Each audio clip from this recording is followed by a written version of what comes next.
Petit bulletin de liaison du lundi, d'après l'équinoxe.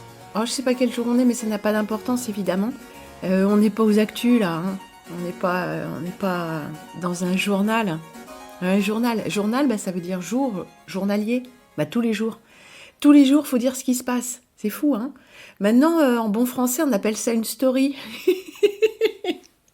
Alors, je voulais vous remercier pour vos envois, vos cadeaux. J'ai reçu des petits colis, tout ça. J'ai même rencontré certains d'entre vous. Merci beaucoup pour les légumes, le thé. Essentiellement, c'était des cadeaux de nourriture. Et vraiment, à mes yeux, je vous répète, ça a beaucoup de prix parce que c'est une chose réelle qui nous ramène dans le réel. Nous avons besoin de manger. Alors, quand ça deviendra difficile de manger, eh ben, il faudra s'en remettre à Dieu et nous savons qu'il y a la possibilité sinon de jeûner, d'être nourri de façon éthérique. Alors, c'est pas à la portée de tous et surtout, ça demande un changement d'état vibratoire qui sera peut-être nécessaire à un moment ou à un autre, qui sera peut-être reçu comme une grâce. Ne perdons pas ça de vue.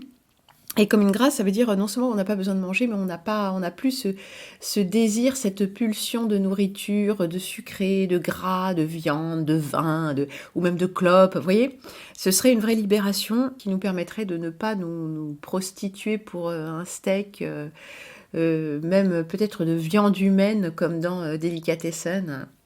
Donc voilà, ça peut nous faire ouvrir d'autres perspectives intérieures que l'inconnu, l'inattendu, le miraculeux pourrait se produire. En attendant, et puisque nous mangeons, eh bien, merci beaucoup. J'ai rencontré aussi un être charmant qui m'a apporté, figurez-vous, du bois de chauffage, puisque mon bois ne brûle pas. Donc quelqu'un qui n'était pas tout près de chez moi, mais suffisamment pas assez loin pour pouvoir se le permettre. Oui, une petite tournure audacieuse au passage. Et vraiment, je suis charmée et ravie. Et je voudrais vous dire, pour le thé, je vous avais dit, il me faut du thé sencha. On va dire ça commence à aller, j'en ai reçu. On m'a aussi apporté, on m'a envoyé un petit stock de thé vert qui se trouvait être parfumé. La personne qui avait ça, je ne sais pas si, je ne me souviens plus exactement si elle ne l'aime pas ou si c'était un cadeau. Mais en tout cas, c'est très apprécié. J'ai goûté ce thé qui, moi, a priori, je ne bois pas de thé parfumé, mais ce sont les thés de la pagode. Et il me semble que c'est une marque de qualité, à en juger par ce que j'ai bu. Voilà, donc le thé, pour l'instant, on va dire, ça peut aller. Enfin, vous pouvez toujours envoyer encore un petit peu, mais ça va aller. Et puis par contre, le pollen est devenu une denrée extrêmement rare ou chère, ou les deux. Ben, j'ai pas réussi à en avoir suffisamment parce que j'en consomme quand même 2 bonnes cuillerées dans mon petit déjeuner pollinal. Donc si vous avez du pollen en trop, chers amis, n'hésitez surtout pas. Et si vous en trouvez en vrac, et bien sûr pas en pot de verre, parce qu'à envoyer, déjà en pot de verre il est cher, et puis ça coûte cher à l'envoi, etc. Et puis, je voulais vous demander, chose que j'avais oubliée. Alors ça s'adresse plutôt aux dames, parce que les hommes, tout ce qui est herboristerie, en général, à moins que ce soit leur dossier, ça les dépasse un peu. Je cherche de la bardane. Pas de la badiane, pas d'anis étoilé, j'ai horreur de ça, je n'en consomme pas. Mais de la bardane. De la bardane sauvage, pas la bardane japonaise cultivée, hein, de la racine de bardane. Donc ça se trouve difficilement en tisane, éventuellement dans les herboristeries, tout ça. Elle n'est pas toujours de qualité quand on l'achète en herboristerie, mais quand on la récolte soi-même et qu'on la coupe, qu'on la sèche, généralement, elle est de bien meilleure qualité. Alors ça se récolte à l'automne, hein, quand la sève et l'énergie sont dans la plante. Donc si vous arrivez à trouver de la bardane, eh bien j'en voudrais bien un paquet, vraiment. Un ou deux, j'en sais rien. Mais voilà. Donc ça, c'est vraiment quelque chose que je voulais vous demander. Il y avait encore une autre chose. Si jamais, une fois on m'avait envoyé de Madagascar du poivre rose. Si vous avez ça sous la main, j'en suis friande. Voilà. Et c'est à peu près tout. Il me semble que c'est le poivre rose. J'en suis vraiment très, très friande. C'est partie des choses que j'aime particulièrement. Et comme c'est une épice, ça s'envoie dans une enveloppe, disons. Bon. Voilà, mais ça, c'est vraiment si vous voulez me faire plaisir, les choses qui me font immensément plaisir et qui ne sont pas compliquées à envoyer. Je pensais aussi à autre chose, mais là, ça m'échappe. Oui, ça fait partie des choses aussi dont je me dis, ah, j'achèterai ça la prochaine fois, parce que c'est un peu cher, la prochaine fois, donc je retarde un peu le moment, et puis de temps en temps, je m'offre ce plaisir. Le cacao aussi, le cacao cru. Voilà, j'en consomme un peu. Et d'ailleurs, voici deux recettes. Une ancienne qu'on trouvait dans les anciens livres de cuisine, donc 1910-1920, et une qui est probablement aussi ancienne, mais que j'ai goûtée chez mon ami danois. Le cacao à l'eau.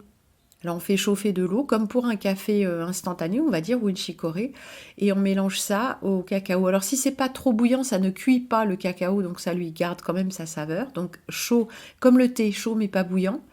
Et pour les amateurs de café sans sucre, ça se consommera sans sucre. Pour les amateurs de café sucré, oui j'ai dit café, oui, parce que c'est un petit peu, de fait c'est un petit peu pareil, quoi. Ça se consommera sucré. Mais le cacao à l'eau chaude comme ça, sans sucre, on a vraiment toute la saveur du cacao, exactement comme on boirait un café non sucré et sans lait. Vous voyez? Un peu comme le thé. Moi, je ne sucre jamais la tisane, ni au miel, ni rien. Je ne mets pas de lait non plus dedans. Et ben, c'est la même chose. Vous voyez, on peut consommer les choses, mais souvent dans notre esprit, c'est lié. Le cacao, boire un bon chocolat, c'est boire du chocolat au lait avec du sucre. C'est ça le chocolat, le chocolat à boire. Mais on peut aussi consommer le cacao de cette manière-là. C'est réchauffant, réconfortant, et il n'y a pas de sucre et de lait, donc c'est moins énergétique, on peut dire, ça ça mélange moins les genres. La deuxième recette, c'est ce qui s'appelait le choca. Et c'est, attendez, dans le paragraphe, c'est une manière très appréciée de consommer le cacao. Eh bien, c'est un mélange 50% cacao, 50% café. Alors, un café qui est passé. Alors, je ne sais pas si on met je ne sais plus justement si on met le cacao dans le café, dans la poudre de café, dans le filtre, ou si on prépare un cacao comme j'ai dit, quoi. De toute façon, le cacao, il est beaucoup plus pulvérisé, beaucoup plus fin, donc une partie va se mélanger à l'eau, une petite partie seulement va se déposer au fond. Donc, je pense que moi, je ne mettrai pas le cacao dans le filtre à café, je le mettrai au fond du pot, de la cafetière. Et pour ceux qui aiment manger un carré de chocolat avec le café, eh bien, cela pourrait être une réminiscence de cette façon très appréciée de consommer le cacao en présence de café qu'est le choca. Voilà. Et dans le choca, on ne rajoute pas de lait, mais on sucre à volonté. C'est-à-dire qu'on sucre ou on ne sucre pas. Bien voilà, je m'apprête aussi à faire paraître une petite chronique du ciel de Mars pour faire une petite rétrospective ensemble sur ce qui se passe sous nos yeux jour après jour et que nous ne pouvons pas voir si nous n'archivons pas. Alors avant, les gens tenaient un journal. Effectivement, s'il y avait des mots, sinon de code, du moins consacrés pour chaque état des choses, avec une brève description, peut-être qu'on aurait vu d'un jour sur l'autre le même mot réapparaître. Couverture de nuages gris ondulés. Couverture de nuages gris ondulés, couverture de nuages gris ondulés avec quelques trouées bleues. Mais on aurait vu des motifs récurrents, même avec des mots. Alors que ce soit avec des mots ou avec des images, on a la possibilité de voir qu'il y a quelque chose qui est vraiment extrêmement répétitif. Et si nous faisons appel à notre mémoire, nous pouvons nous rendre compte qu'il n'en a pas toujours été ainsi, en nous rappelant des moments précis. Des événements précis qui nous datent dans le temps. Oui, c'est-à-dire qu'il aurait fallu déjà depuis 10 ans faire une photo tous les jours et être au même endroit. Bien sûr, c'est impossible. Enfin, quoi qu'il y a des gens qui ont peut-être consacré leur vie à faire des choses comme ça, dès qu'ils se sont rendus compte qu'il y avait quelque chose qui n'allait pas. Mais ce que nous voyons, c'est une façon de bien nous rendre compte que ce que nous ressentons, pressentons, voyons tous les jours est réel. Le fait que là, malgré une espèce de réverbération absolument aveuglante quand je regarde en direction du ciel et même pas le soleil, malgré cette réverbération aveuglante, pardon, la lumière est allumée dans la pièce. La lumière n'est pas suffisante dans la pièce alors qu'il est, je ne sais pas, 10 heures, et que la lumière, le soleil devrait donner à plein dans la pièce où je me trouve. Il y a des petites trouées bleu clair, bleu sale, une réverbération, comme je viens de dire, qui est vraiment qui est à la limite de déclencher une migraine. Oui, migraine ophtalmique, oui, c'est comment dire, un trouble neurologique, hein, la migraine ophtalmique. Enfin, alors, les causes des causes, elles sont toujours...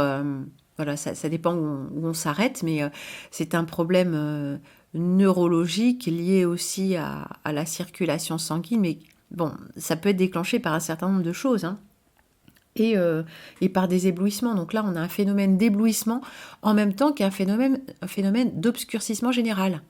N'est-ce pas intéressant? Une inversion paradoxale. Un paradoxe au cœur d'une inversion. Dingue, non? C'est-à-dire que tout devient en fait désagréable. Nous n'avons pas cette lumière dorée, chaleureuse et ce ciel bleu. Nous avons un ciel complètement dégueulasse, voilé, strié, avec des traînées de voiles sales, et une luminosité restreinte. Et en même temps, le fameux en même temps de l'androgyne, on a une luminosité, sinon une luminosité, un effet d'aveuglement et d'éblouissement. Alors qu'il y a moins de lumière, il y a moins de chaleur. Les bourgeons s'ouvrent beaucoup plus lentement qu'il y a juste quelques années, hein. Les bourgeons des arbres, par exemple des saules, c'était quelques jours. Ça s'ouvrait en quelques jours. Et là, je vois que ça n'en finit pas, c'est long. Il y a certains phénomènes du vivant qui sont très altérés, très perturbés. Et quelqu'un m'avait dit, avec ces luminosités, avec cette chaleur qui est altérée aussi, parce que certains rayons sont bloqués, tout ça, la sève, elle monte, elle descend, elle monte, elle descend. Et du coup, il se pourrait bien que la sève dans les arbres, le mouvement de la sève soit perturbé au point que la coupe des arbres pour le bois de chauffage ne peut plus se faire de façon idéale. Vous savez, quand la lune est descendante, hein, et pas décroissante, hein, je vous en prie, ne faites pas le raccourci sans savoir, ça n'a rien à voir avec le cycle visible. C'est le cycle tropique, si elle est haute, si elle est basse à l'horizon. Donc quand elle est descendante ou au périgée, oui c'est ça, l'eau descend. L'eau descend dans les racines, il y a des mouvements d'eau. Il y a une corrélation entre la hauteur de la Lune dans le ciel et les mouvements de masse d'eau dans ce qu'on appelle la Terre. Ah oui, je n'ai pas dit ce qu'on appelle la Lune, il y a une corrélation. Ça ne veut pas forcément dire, oui, que la Lune dirige les marées, c'est un raccourci qu'on peut faire, un raccourci empirique. Et ce serait vrai, ce serait pas vrai, c'est régulièrement remis au goût du jour d'examiner la chose. Mais de fait, empiriquement, dans les campagnes, et pour les gens qui travaillent avec des choses qui engagent l'eau, ils le savent. Bon, alors là, le bois que j'ai acheté, peut-être c'est quelqu'un qui ne tient pas compte de la position de la Lune dans le ciel au moment où il coupe le bois. Mais je remarque qu'il y a de plus en plus de problèmes de séchage de bois. Enfin, surtout ici dans l'Allier où on a un gros problème de séchage, hein. Après, dans le sud, ces bois qui poussent déjà secs, vous voyez, imaginez quoi, qui poussent dans des climats arides. Mais ici, il y a beaucoup d'eau, beaucoup d'eau au printemps. Il y en a même maintenant beaucoup en été. Bien que ce soit la sécheresse, évidemment, ça ne... Ouais, c'est l'inversion paradoxale, le paradoxe au cœur de l'inversion. Mais on a des automnes très humides, il y a de la brume tout le temps, il y a beaucoup d'humidité dans l'air. Et du coup, le bois ne sèche plus. Mais peut-être aussi, le bois sèche. Quand on dit qu'il sèche, c'est qu'il perd sa sève à cœur. Et je ne sais pas si vous savez, mais il y a certains bois qui sèchent dans l'eau. Non, ils ne sèchent pas dans l'eau, bien sûr, mais ils perdent la première partie de leur sève dans l'eau. C'est-à-dire que par la loi d'osmose, la sève va s'écouler dans l'eau hors des canaux du bois. Et après, le bois séchera. Parce que le bois n'est pas mouillé, il est plein de sève. Du bois qui a mouillé par l'extérieur sous des pluies importantes, même s'il faut S'il a plu pendant, je sais pas, des semaines, il faudra vraiment un certain temps avant de le faire sécher. J'ai eu le cas, hein, du bois bien sec, je voulais pas de bâche en plastique, j'ai pas eu le temps de le ranger ou on n'avait pas d'abri, il a complètement pris l'eau et on devait le faire sécher, le faire rôtir sur le poêle avant de pouvoir le mettre dans le feu. Mais il n'était pas mouillé à cœur, il n'était pas mouillé de sève. Parce que la sève, ça veut dire que le bois n'est pas encore complètement mort, si j'ose dire. C'est qu'il y a encore toute cette eau de vie à l'intérieur. Quoi qu'il en soit, comme le bois sèche très mal, et il faut au moins 3 ans dans l'Allier, maintenant 3 ans ne suffisent plus, manifestement. Je vais redire ça, mais j'avais acheté du bois il y a 2 ans, auquel il manquait un peu de séchage. Il n'avait peut-être pas les 3 ans annoncés, peut-être qu'il n'en avait que 2, mais cette année, il en aurait donc 4. Et 4, c'est idéal. Eh bien, il ne flambe pas si bien que ça. Il brûle assez bien, mais c'est pas extrême. Et le bois que j'ai eu récemment, eh bien, s'éteint, tout simplement. Il brûle un peu en surface parce que l'écorce prend ou les esquilles autour des morceaux qui ont été fendus prennent, et puis après, il s'éteint. Et au mieux, il va charbonner pendant des heures quand on rajoute sans cesse du bois d'allumage, qu'on n'est pas censé rajouter, hein, une fois qu'une bûche est prise, elle est prise, hein, et il ne flambe jamais. Donc ça, c'est du bois qui est vert. Et du bois de 4 ans brûle bien, mais il ne s'enflamme pas comme il devrait le faire au bout de 4 ans de séchage. Donc je suppose que entre ce dont notre atmosphère est saturée au niveau de l'hygrométrie ici, hygrométrie, pas hydrométrie, et le blocage de certains rayonnements solaires qui modifient tout un tas de relations chimiques, aériennes, gazeuses, je ne sais pas. Il se pourrait qu'on ait déjà une modification très importante de notre atmosphère au sens large. Pas la haute atmosphère, le truc qu'on peut même pas vérifier, mais l'air que nous respirons, le bain gazeux dans lequel nous baignons a été déjà, je dirais, radicalement modifié.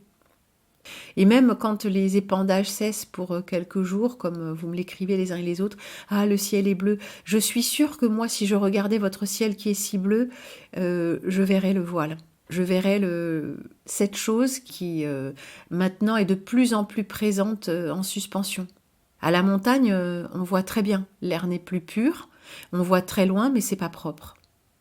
Et avec ou sans épandage, hein, même quand il n'y en a pas, c'est un petit peu moins saturé les jours où il n'y a pas d'épandage, mais c'est pas propre, mais on voit pas loin. Et même quand je mets mes lunettes, hein, c'est pas une question de voir net, c'est comme l'eau, vous voyez, une goutte d'eau sera complètement transparente, mais des mètres et des mètres de profondeur commence à donner une teinte bleue. Et ben là, on va dire, c'est un peu pareil. Si on regarde pas très loin, on voit pas vraiment. Même si on regarde le ciel, bon, on le regarde, ça a l'air bleu.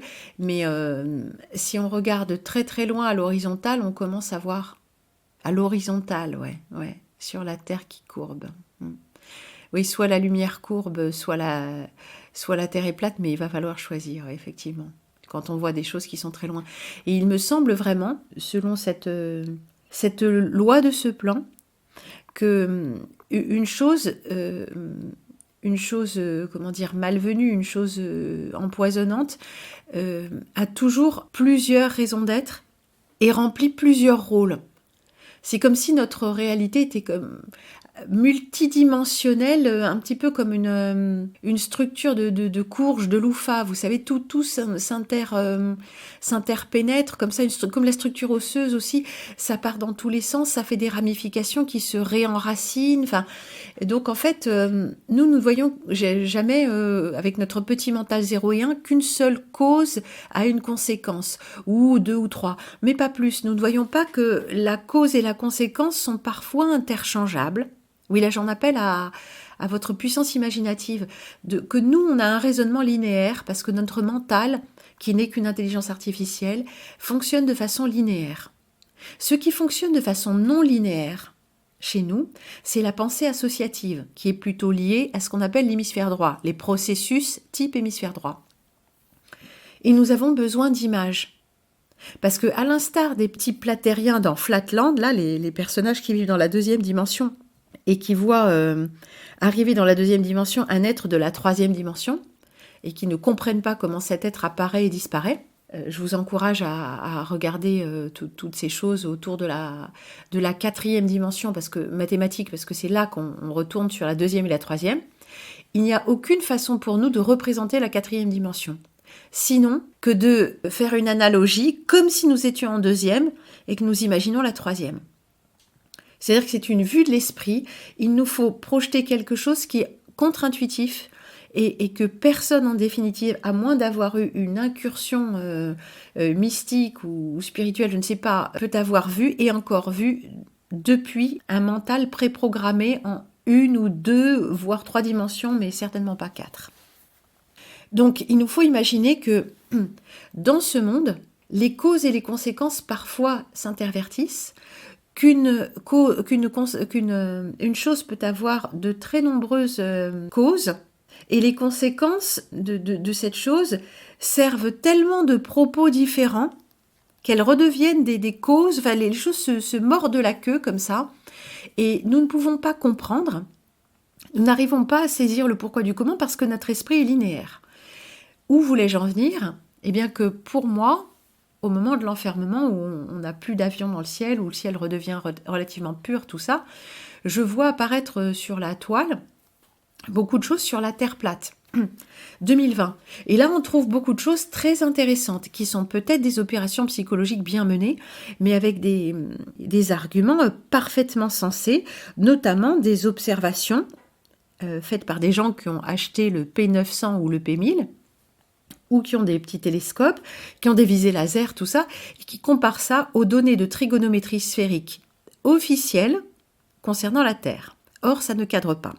Voilà pour moi un élément très intéressant. Ça ne peut pas être des mirages, et soit, comme je le disais, soit la lumière courbe, la lumière se courbe, les rayons lumineux se courbent, ce dont on nous dit que c'est impossible, soit les rayons lumineux se courbent, ce qui nous permet de voir le Mont Blanc depuis, 3 ou 400 ou 500 ou 600 km de distance, ce qui est impossible si on consulte les tables de trigonométrie sphérique officielles, enfin tout ce qui est plus académique. Soit le rayon lumineux courbe, soit la Terre est plate. Soit encore autre chose que notre esprit ne peut pas imaginer, c'est-à-dire les deux à la fois ou encore autre chose, soit la réalité n'est tout simplement pas ce que nous croyons qu'elle est. Si nous sommes dans un rêve, un rêve dirigé, comme dans les personnages de Matrix, nous sommes allongés dans la baignoire d'électrolytes là, avec des trucs branchés sur la cervelle, ou que nous n'avons même pas de corps, nous sommes des pures cervelles branchées sur des trucs, eh bien effectivement, ronde ou plate ne se pose même pas, c'est juste que le maître de jeu ou la personne qui a codé le jeu n'a pas vraiment résolu la question. N'a pas été jusqu'au bout du scénario en ce qui concerne pas mal de détails un peu comme ça, qu'on ne devrait pas voir le Mont Blanc depuis Moulins, mettons, avec de très bonnes jumelles, parce que c'est impossible selon les tables de trigonométrie si nous sommes dans une boule qui a 6000 km de rayon. Bien. Donc cet obscurcissement, l'obscurcissement c'est peut-être pour autre chose. Ce sont les jours de ténèbres qui arrivent, et comme c'est écrit, il faut que ça se réalise forcément. Mais cette salissure de l'air, elle fait que la limpidité de l'air ne permet plus, ou plutôt son manque de limpidité, de visibilité, ne permet plus de voir à des centaines de kilomètres par temps clair avec le matériel adapté. Parce que si l'air était clair, avec les avancées technologiques, mettons du Nikon P1000, qui n'est certainement pas le dernier de la gamme, bien nous verrions des choses que nous voyons déjà d'ailleurs. Et cet enfermement, je me dis, mais il est bien tombé, parce qu'au moment où je vois tout ça, je vois qu'il y a des gens qui sont très pointus sur la question et qui prennent leur bagnole pour aller à des points d'observation les jours de temps clair. Ils se lèvent tôt, ils se disent, bon, ils regardent la météo, allez, aujourd'hui on y va. Ils prennent la voiture, ils font des dizaines, des centaines de kilomètres, ils vont sur leur point d'observation, regarder, selon l'endroit où ils se trouvent géographiquement, le premier point d'observation important pour voir la Corse depuis Nice, le Mont Blanc depuis la colline de Vézelay, enfin des choses comme ça. Et là, il y a des gens qui le font. Donc on est enfermé, donc on ne peut plus y aller. On ne peut plus non plus prendre l'avion pour aller à Mexico, pour aller dans ce tout petit musée où sont exposés des crânes allongés, pour nous rendre compte par nous-mêmes si c'est des crânes qu'on a allongés avec des planches, comme ce qu'on nous montre, ou si vraiment il y a quelque chose, en les voyant au contact, à travers la vitrine, là comme ça, si nous, on ressent quelque chose vibratoirement, même de façon astrale, hein, disons, mais qui nous dit non, non, non, c'est pas des humains à qui on a allongé le crâne, c'est autre chose. Donc là, il y a un intérêt pour une espèce de dévoilement comme ça, et du fait que le matériel technologique soit devenu abordable financièrement, je veux dire du matériel quand même de très haute technologie, ok, le P1000 c'est 1000 balles, mais les gens dépensent ça pour leur voiture, pour changer l'alternateur ou la courroie ou je sais pas trop quoi, donc c'est un choix budgétaire, donc c'est devenu quand même tout à fait abordable, même si on a quand même de moins en moins de fric et là ça prend la pente descendante, mais les billets d'avion pas chers nous permettent d'aller voyager à des endroits où on peut aller se rendre compte par nous-mêmes de certaines choses, les pistes d'atterrissage du Nazca, de choses comme ça.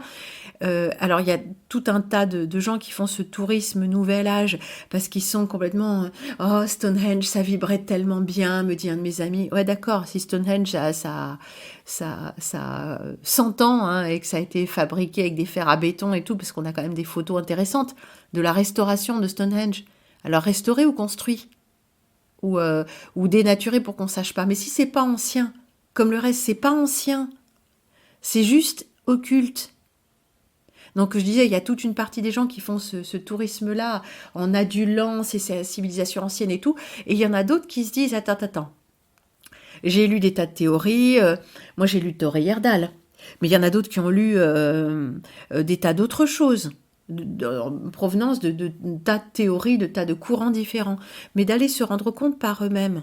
Il y a quelque chose qui cloche dans ce monde. Un petit peu comme on avait vu à ce moment-là, moi j'avais découvert la chaîne, comment elle s'appelle, New Earth Channel, là les Russes, la jeune femme russe, bon, qui est très astral, hein, les prophéties, l'ayahuasca. Moi, je vais pas du tout là-dedans.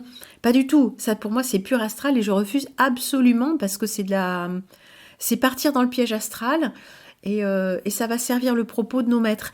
Mais par contre, ce qui est montré, comme les faux volcans, on avait vu Il n'y a pas de forêt sur Terre, ça pour moi c'est très discutable et c'est un courant qui vient aussi de Russie, hein. Ça avait été redoublé par une américaine, mais c'est un russe, et moi je l'ai traduit en français, comme j'ai pu, c'était la première fois que je faisais ça m'a pris du temps, j'étais pas du tout à l'aise, mais bon, ça a le mérite d'exister pour ceux qui ne comprennent pas l'anglais, et tout ça ce sont des courants qui viennent de Russie, l'ensevelissement, Tartaria. Parce que Tartaria, ça glorifie les Russes. Et oui. Donc tout le monde tire la couverture à soi, vous voyez. Avec Da Vinci Code, le Christ est venu en France. Ouais. Et c'est pas le Nazaréen, c'est Saint-Nazaire. Vous voyez, tout le monde ramène toujours tout à soi. Il y a des courants africains qui ramènent le Christ à l'Afrique. Vous voyez, on n'en sortira jamais. Parce que cette réalité, en essence, est virtuelle. Donc j'avais dit que les causes et les conséquences n'étaient pas linéaires dans notre monde, qu'elles étaient toujours très très intriquées. Et par exemple, pas le survivalisme, le fait que l'air est tellement saturé de soi-disant de pollution, et effectivement c'est une pollution, même si elle est intentionnelle, l'air est tellement saturé que, pourtant on voit les étoiles le soir. On ne devrait pas, hein, puisque on peut aussi braquer le P1000 sur les étoiles et voir que les étoiles ne sont pas du tout ce qu'on nous montre quand on les regarde vraiment soi-même, ou bien quand on les regarde sur les photos de la NASA, ça n'a absolument rien à voir.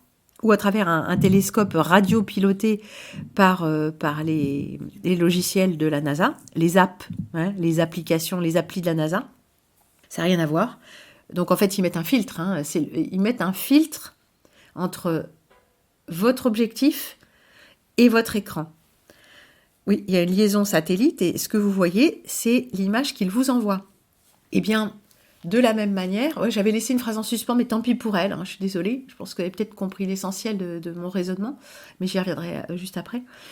Le fait qu'il y a un filtre, et de quelle nature est-il?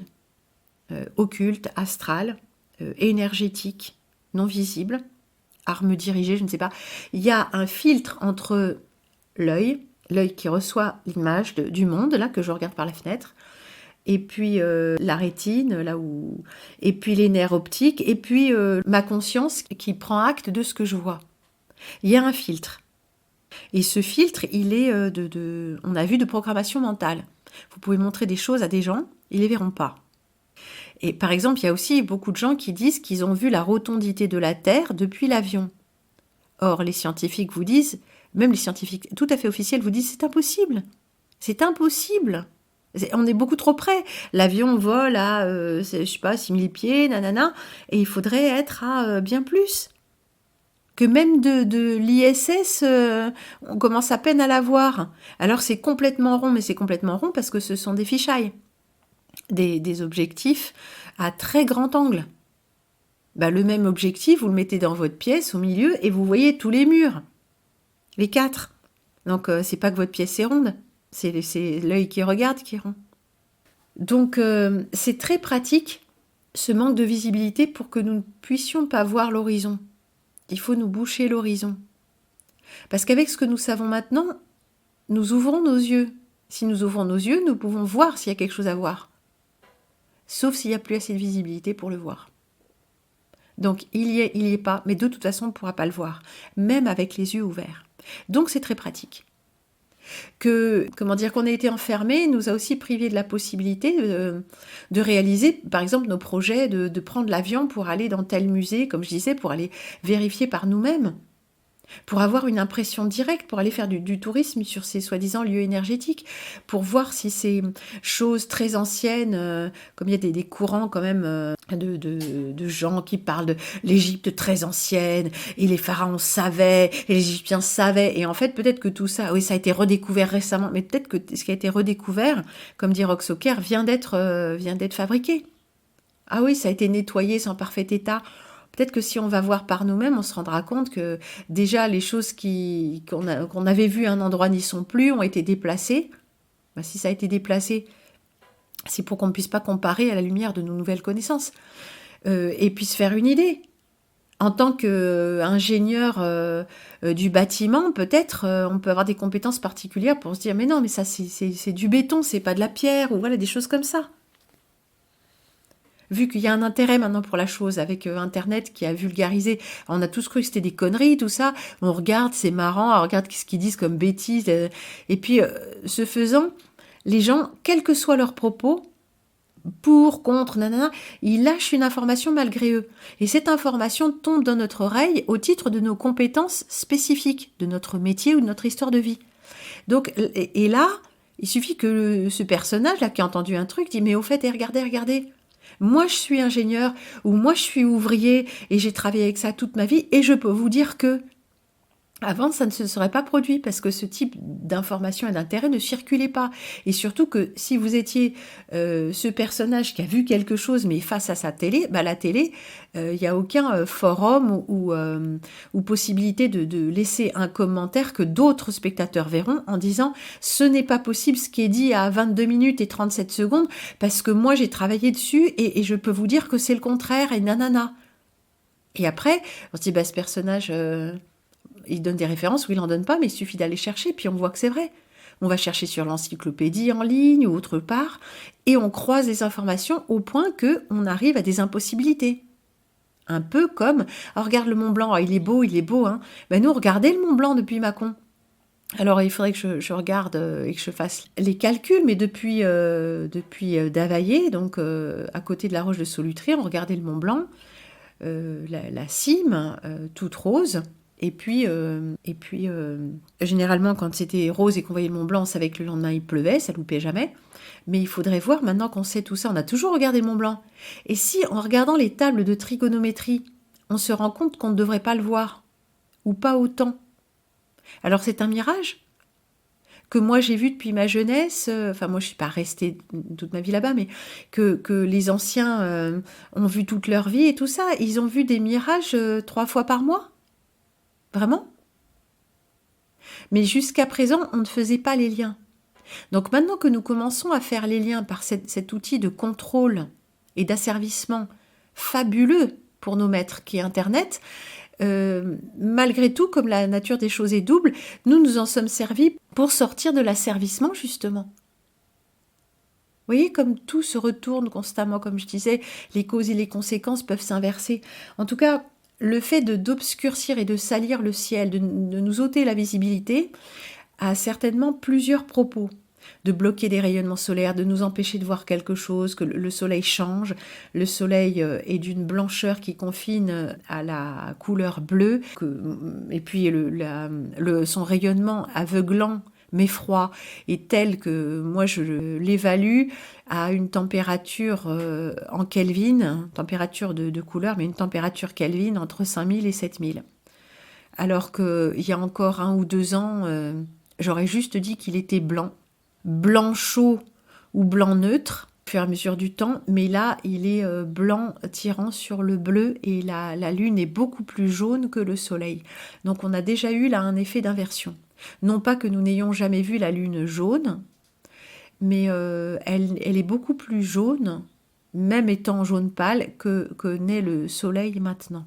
Donc pour moi, on est dans ce moment d'inversion caractérisé par... oui, j'ai la lettre X sous les yeux que j'ai écrit tracée sur un bout d'ardoise, parce qu'avec ma visite d'hier, on a examiné ce X de Twitter. Là. Mais la lettre X est une lettre à symétrie, comment on dit, paradiale, à symétrie linéaire, la symétrie axiale. C'est-à-dire que, imaginez la lettre X, imaginez la lettre X en jouet de bois, ben vous la regardez dans un sens, vous la retournez de gauche à droite, c'est toujours la lettre X, et haut en bas, c'est toujours la lettre X. Donc c'est la lettre typique des inversions. Le X, le porno, pourquoi ce X est tellement présent tout le temps parce que c'est une lettre phare. Le M est aussi une lettre à symétrie radiale, pas haut-bas, mais gauche-droite. Le O aussi. Le O comme le X, c'est une lettre à double symétrie axiale, horizontale et verticale. Vous la faites tourner sur un axe horizontal ou sur un axe vertical, ça reste un O. Pas un S, pas un E. Un E, oui, une des symétries. Vous pouvez regarder les lettres comme ça, peut-être qu'ils jouent avec les lettres de cette manière-là. Dans notre alphabet dit latin, et ça ne concerne bien sûr que les gens qui utilisent l'alphabet latin, parce que l'alphabet cyrillique, l'alphabet arabe et tous les idéogrammes et tout ça, c'est autre chose. Mais il y a quand même une écrasante majorité de la Terre qui utilise l'alphabet latin, y compris toute l'Amérique, Nord et Sud, l'Europe, l'Afrique, et bien sûr les pays arabes et l'ancienne Fédération de Russie et les pays asiatiques utilisent aussi l'anglais. Donc l'alphabet latin est présent partout sur le globe. Donc souvenons-nous que chaque alphabet est un code d'énergie occulte. Oui, l'écriture, c'est déjà en soi, c'est de Satan, l'écriture. Ce n'est pas le verbe, c'est du code. Comme tout ce qui est ici-bas. Le verbe de Dieu, dans le monde de Satan, il est dévoyé. Mais qu'est-ce que je voulais dire ? Que ce contrôle du guillemets climat, moi je ne sais toujours pas ce qu'ils appellent climat, je voudrais bien savoir ce qu'ils appellent climat, parce que plus un mot est répété comme ça, plus il perd son sens. Moins on sait ce que ça veut dire. On répète, mais on ne sait plus. C'est quoi le climat ? Le temps qu'il fait ? Le temps qu'il fait à un endroit donné ? À force de répéter ce mot, le climat, il faut sauver le climat, il faut sauver la terre, il faut sauver le climat, il faut sauver... déjà, on arrête les usines, on sort de l'informatique, on arrête surtout de couper des arbres, on revient à une vie plus locale, plus juste, et on arrête de contrôler tout. On arrête de tout contrôler, surtout de tout concentrer. On déconcentre, on repeuple les petites villes et les campagnes, mais pas de citadins qui vivent à la campagne devant leur ordi, non, de gens qui cultivent leur lopin de terre. Mais ça ne risque pas d'arriver. Ce n'est pas l'idéologie ambiante, et les 90% de portails organiques qui peuplent au moins l'Occident, si ce n'est la Terre, ne sont absolument pas disposés à le faire. Oui, cette idée que j'arrive pas à développer correctement avec mon... J'ai cette image de la loufa, là, de ces choses à relations multiples entre elles, tellement enchevêtrées que notre esprit n'arrive pas à les voir. Mais par contre, là, ça va peut-être être plus clair. À chaque fois qu'il y a quelque chose qui se produit, un événement, une série d'événements, selon le paradigme dans lequel on évolue, on va lui donner une certaine signification. Et ces significations sont très différentes les unes des autres.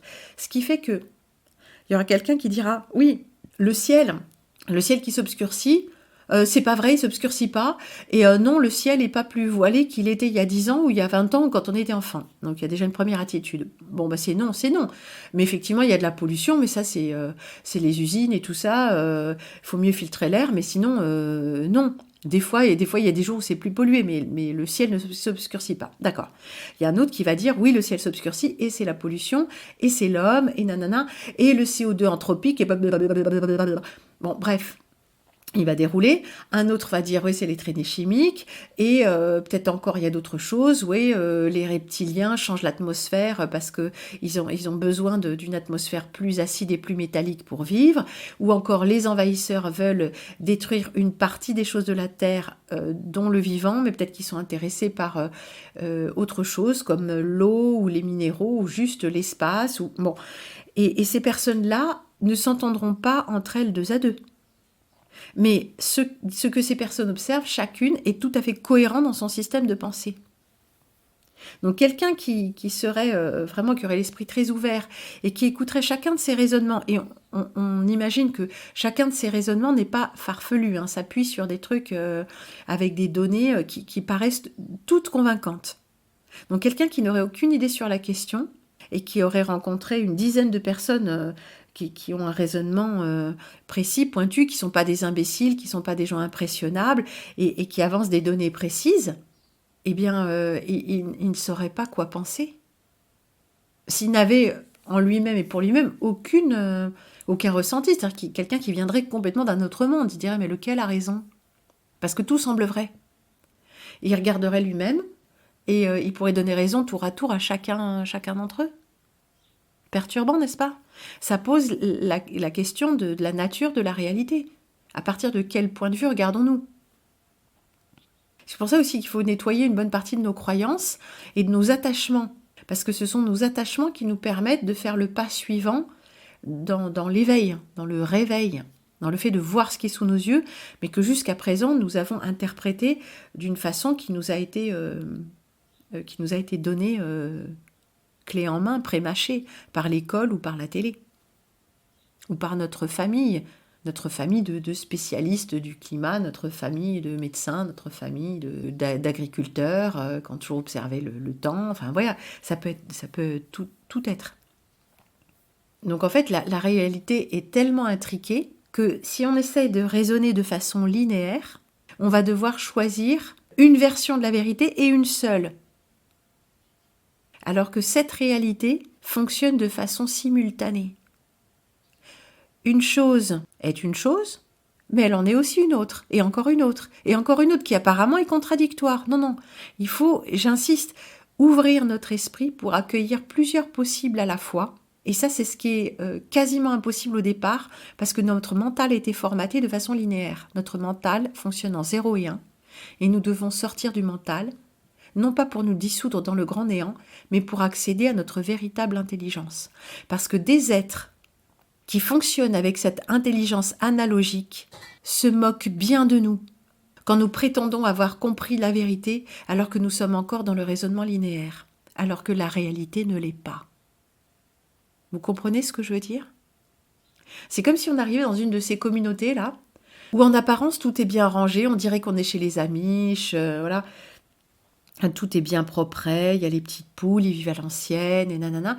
Et on voit ça, on voit le mari et la femme, les enfants, nanana. Mais ce qu'on ne sait pas, ce que ne saurait pas un voyageur, qui s'imagine en les voyant aller à l'église et tout ça, que tout est très clair. Il y a la famille machin, la famille Ingalls, la famille, comment on appelle ça, Simpson, la famille machin, la famille chose. Mais en fait, ils couchent tous entre eux. Tous. Ah bah derrière les rideaux, dans le foin, mais ça se voit pas. Mais ils coucheraient tous entre eux. Donc en fait, ils ont tous des relations les uns avec les autres, quel que soit l'âge, tous. Mais ça se voit pas. Alors le personnage qui arrive comme ça, il vient juste passer le week-end. Il dit ah c'était bien, ils sont très pieux. J'étais à l'église, j'ai mangé le rôti du dimanche dans la famille Ingalls et puis en fait je dormais chez les Simpson et les enfants sont bien polis, ils allaient se coucher à 9 heures et les parents sont très pieux. Ils disent le bénédicité avant de manger et tout ça. Et en fait il a rien vu. Ils sont très fidèles, ils sont c'est des vrais chrétiens et tout. En fait, c'est pas du tout le cas. Parce que sous la surface, il y a de toute autre relation. Et cette personne, elle y retourne le week-end suivant et se dit, bah, c'est quand même curieux parce que je vois pas pourquoi c'est la femme de Monsieur Simpson qui accompagne Monsieur Ingalls au marché. Alors je vois pas pourquoi il est pas avec sa femme et je vois pas pourquoi c'est elle qui a payé pour la famille machin. En fait, ils ont tous des relations entre eux qui ne sont pas compréhensibles si on reste dans le modèle traditionnel. Donc on comprend plus. Donc le personnage, le visiteur, il comprend plus. Comment ça se fait que c'est la mère d'une certaine famille qui emmène les enfants d'une autre famille et leur paye, je sais pas, des cadeaux très coûteux ou que, en fait, ils ont tous des relations profondes d'intérêt les uns pour les autres, mais sous la surface. Eh bien, notre réalité, c'est un peu ça. En apparence, c'est linéaire. C'est Madame Simpson qui couche avec Monsieur Simpson et c'est les enfants Ingalls qui vivent dans la maison Ingalls. Mais en fait, notre réalité est plus complexe que ça. Et c'est pas aussi linéaire. Et à chaque fois que nous on fait des raisonnements linéaires, il nous manque une partie de la réalité.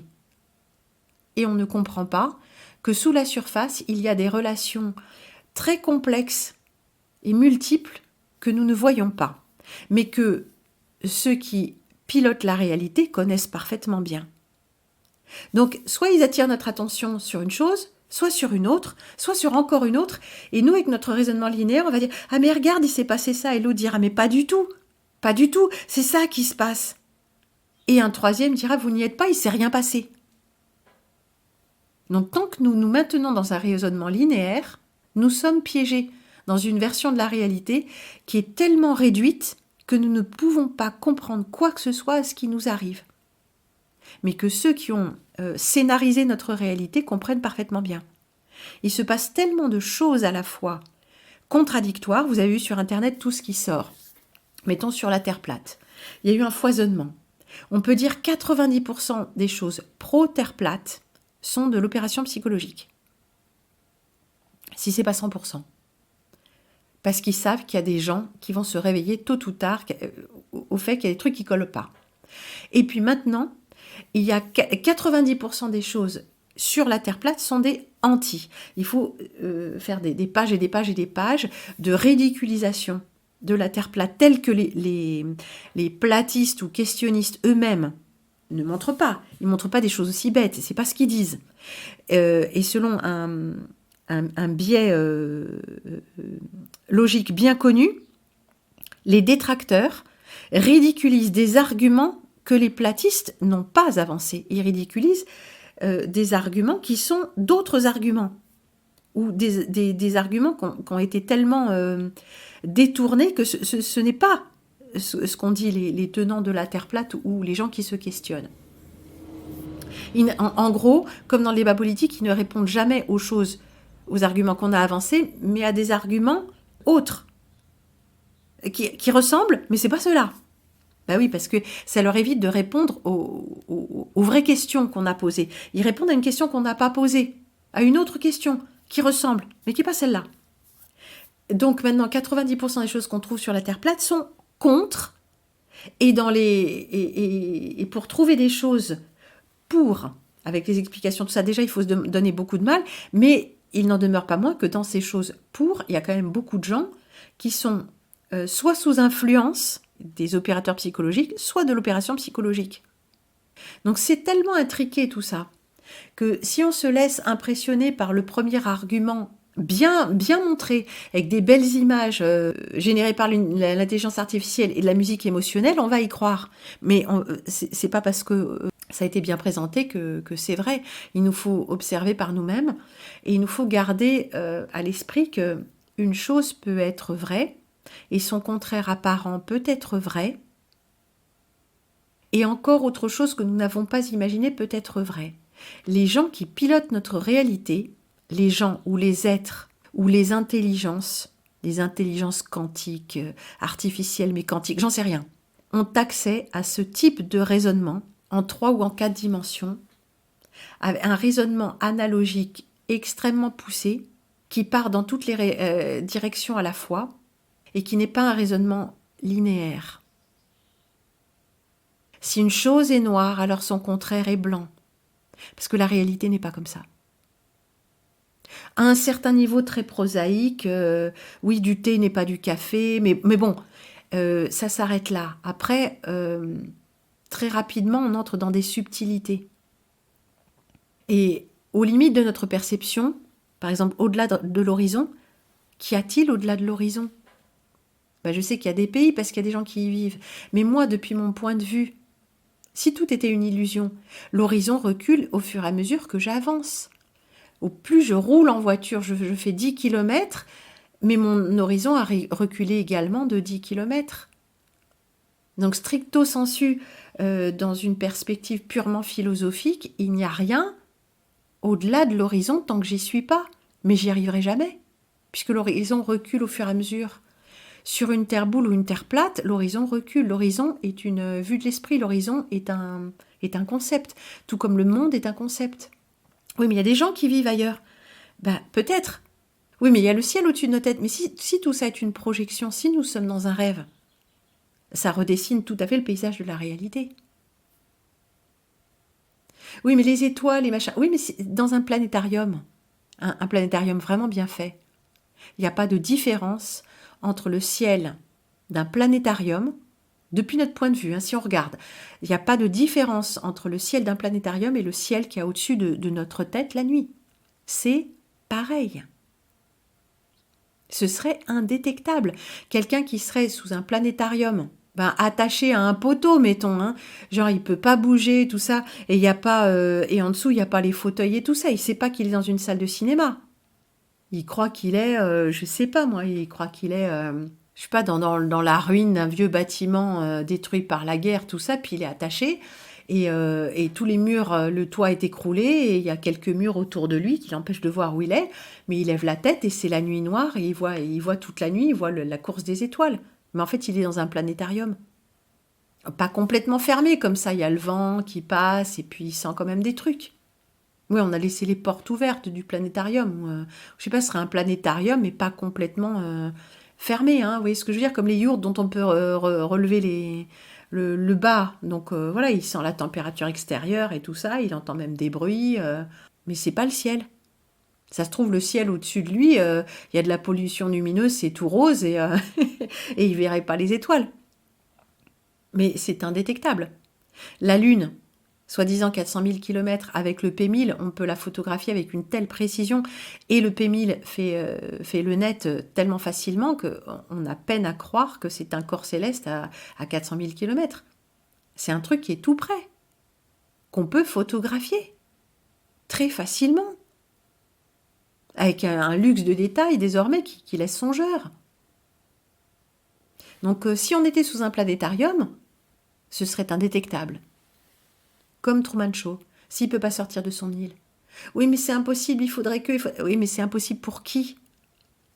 C'est impossible pour celui qui prend comme présupposé que c'est l'être humain qui a créé la technologie et que la technologie qu'on vous montre à la télé est la seule dont l'être humain dispose. Ou même qu'il n'y a que l'être humain dans ce monde et il n'y a que ses réalisations. Vous voyez, il faut vraiment ouvrir notre esprit à tous les possibles. Et dès que ça devient trop anxiogène, éteindre le mental et revenir à des choses simples, comme le jardin ou le parc au bas de la rue, si on en a un, la tasse de thé parfumée qui nous ramène au sens du goût, poser les mains sur la table et sentir le bois du plateau, enfin revenir à des choses très simples, parce qu'il faut y aller par approches successives. La réalité peut bien nous faire disjoncter, la nature de la réalité. Mais l'essentiel n'est pas là. En définitive, pourquoi cherchons-nous la vérité ? pour nous rendre malades ou finir en hôpital psychiatrique? Non. Parce qu'au-delà du mensonge que nous pressentons dans ce monde et dans beaucoup de choses de ce monde, au-delà du mensonge, nous sentons qu'il y a une vérité qui nous appelle, ou plutôt la nature de la vérité nous appelle. Parce qu'en retrouvant le chemin de la vérité de notre être, nous allons faire cesser toute cette dissonance. Bien sûr, rien ne peut le prouver, mais l'appel de la vérité, c'est ça, de se réunir. Et selon une terminologie chrétienne, de se réunir à Dieu, de se réunir en Christ, de se réunir à la source de toute vraie vie vivante. Nous ne cherchons pas la vérité pour nous rendre malades, pour nous rendre fous, pour nous désespérer, pour perdre l'esprit. L'esprit, lequel? Le petit esprit, le mental. Oui, celui-là, on pourrait parfois le laisser un peu de côté. Ce que nous cherchons, sans le savoir toujours, c'est de nous relier à l'Esprit Saint. Et notre petit esprit se débat dans sa cage en 2 dimensions, alors que la réalité, la vérité des choses, la vérité ultime, est beaucoup plus vaste que juste 2 dimensions. Notre mental est complètement bridé, pas juste dans sa capacité de raisonnement ou dans les objets qu'il peut imaginer, mais dans sa structure même. C'est pourquoi il est bon de se servir de son mental de façon adéquate, comme d'un moteur de voiture, avec le bon carburant et sans lui demander plus qu'il ne peut faire. Mais parfois, il est bon aussi de se souvenir que nous ne sommes pas uniquement constitués de notre part mentale, mais aussi de notre part créative, d'une intelligence purement créative, que l'on cultive très facilement en revenant à l'instant ou en faisant de ces activités dites artistiques, les vraies, là où on crée. Pas la peinture par numéro ou faire des choses qui ont déjà été prévues par nous. Non, nous lancer. Que ce soit avec une craie sur un morceau d'ardoise, que ce soit avec un morceau de bois et un canif, partir de rien et voir comment le divin va inspirer notre main à faire quelque chose de beau si possible ou de neuf, que personne n'a fait avant nous, ou que peut-être plein de gens ont fait avant nous, ça n'a aucune importance, mais que nous faisons dans l'instant, en toute conscience. Travailler de ses mains est excellent pour l'intelligence créative, absolument excellent. Le silence est ce qu'on appelle la méditation, non pas contacter l'astral, mais faire taire le mental, être en repos de stimulation, y compris interne. C'est excellent pour notre intelligence créative. Elle s'y repose, s'y ressource, elle s'y lave. Et ça nous appartient. On ne peut pas nous l'enlever, même si l'effort est difficile à faire, même si nous n'avons pas le temps de méditer 20 minutes. Je vous le dis, 30 secondes feront l'affaire. 30 secondes où on observe ses propres pensées, yeux ouverts ou yeux fermés, et pas besoin d'être en lotus. On peut le faire même dans une file d'attente. On observe sa propre pensée. On respire sans aucune technique. On observe le souffle ou on rentre dans son corps. Mais on ne laisse pas le mental filer d'une pensée à l'autre. On revient complètement à l'instant. Quelques secondes feront l'affaire. Et on ne peut pas dire non que ça sert à rien, qu'il faudrait méditer plus. Non, ça ce sont les adeptes qui vous le disent. Parce qu'ils cherchent quelque chose, ils cherchent des pouvoirs. Moi, ce que je vous propose, ce ne sont pas des pouvoirs, c'est de revenir au centre de votre propre esprit. Quelques secondes suffisent. Ça, c'est notre vrai pouvoir. Nous ne pouvons pas changer le monde, mais si nous voulons suivre ce petit chemin que nous sentons qui nous appelle vers la vérité de notre être, quelques secondes de silence intérieur feront l'affaire. Ce moment de repos nous permet d'avoir accès à la fois à notre intelligence créative, intuitive, et à la fois à notre intelligence mentale, sans qu'elle s'emballe. Avoir accès aux 2 cerveaux en même temps, j'appelle ça, selon une expression d'un de mes instructeurs, l'esprit intégral. Il parlait un petit peu d'autre chose, mais en fait ça revenait à ça. L'esprit intégral, un mental fonctionnel une intelligence créative et intuitive fonctionnelle. Parce que l'intelligence créative, elle est très vite happée par le mental. Exactement, par l'astral, pardon. De même manière que le mental est très vite rattrapé par son fonctionnement binaire 0 et 1 et se bloque. Mais nous devons débloquer notre intelligence, pas nos chakras, pas notre troisième œil, pas notre connexion à l'astral, surtout pas. Mais nous servir de façon fonctionnelle du mental et de façon fonctionnelle de notre intuition. Alors les choses deviennent beaucoup plus claires et celles qui ne le sont pas, c'est pas grave. Parce que le mental a relâché son étreinte, ce mental qui veut toujours tout savoir, tout contrôler et tout comprendre, alors qu'il ne le peut pas parce qu'il n'est pas équipé pour. Donc ça ouvre des perspectives qui sont tout à fait différentes des perspectives qu'on avait eues jusqu'à présent. Alors elle est ronde ou elle est plate? Parce que tu vois bien que... Et ça, c'est générateur d'angoisse. Mais une fois qu'on a compris que peut-être la question n'est pas là, et que la question qui se pose, c'est en définitive, mais qu'est-ce que la réalité? Alors ça devient un jeu. Et nous pouvons prendre de la distance, même avec notre inquiétude du lendemain ou du jour, ou de qu'est-ce que c'est que tout ça. Nous n'avons plus ce rôle de petit être impuissant, lâché dans un monde hostile qui fonce à Mach 37 dans l'univers. Non, nous revenons au centre. Je suis l'observateur. Et avec un petit sourire amusé et une grande confiance, et un pouvoir mental et intuitif retrouvé, je pose la question, qui sera peut-être sans réponse tant que je suis dans cet état et ici, mais je pose la question avec amusement, avec intérêt et avec profondeur. Qu'est-ce que la réalité ?